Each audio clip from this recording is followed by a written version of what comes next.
Now, if you're like most people, you've grown accustomed to having your cell phone bombard you with alerts at all hours of the day. Also, like most people, you've probably also gotten used to clicking through them without looking too closely, but not so fast. In today's Consumer Alert, a reminder that a little vigilance can go a long way.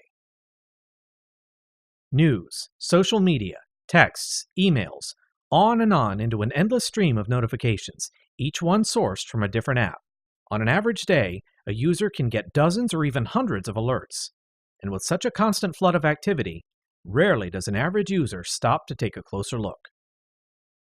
Let's say you have an app on your phone that you've allowed to show notifications.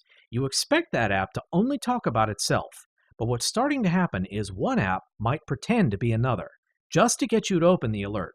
It's like a spam email, something that looks legitimate but isn't. It can happen to anyone, including yours truly. Not long ago, I spotted what looked like a new weather notification on my mobile phone. It appeared on the Always On display, the lock screen, and the tray on the home screen. I didn't think much of it until I noticed the forecast was calibrated for degrees Celsius. Since I live in the US, naturally that caught my eye and prompted further investigation.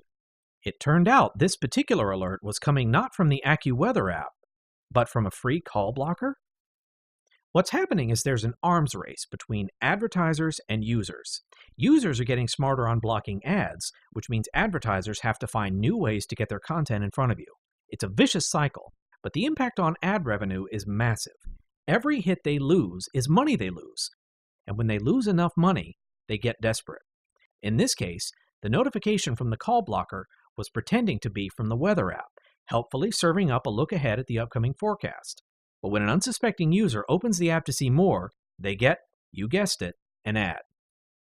In most cases, the end game is simply to get users to view an ad and allow the advertiser to charge for the hit. But security experts warn that online advertising can easily be used to spread malware, a practice called malicious advertising, or malvertising, so users are urged to remain vigilant. By the way, if you're wondering, I uninstalled the call blocker. Brandon Bridges, WBMB News, Fayetteville. Now, malvertising is a tough security issue to solve, in large part because malicious ads are delivered through ad networks and don't reside on individual web pages. That means that even reputable, high-profile sites and apps can unwittingly show an infected ad.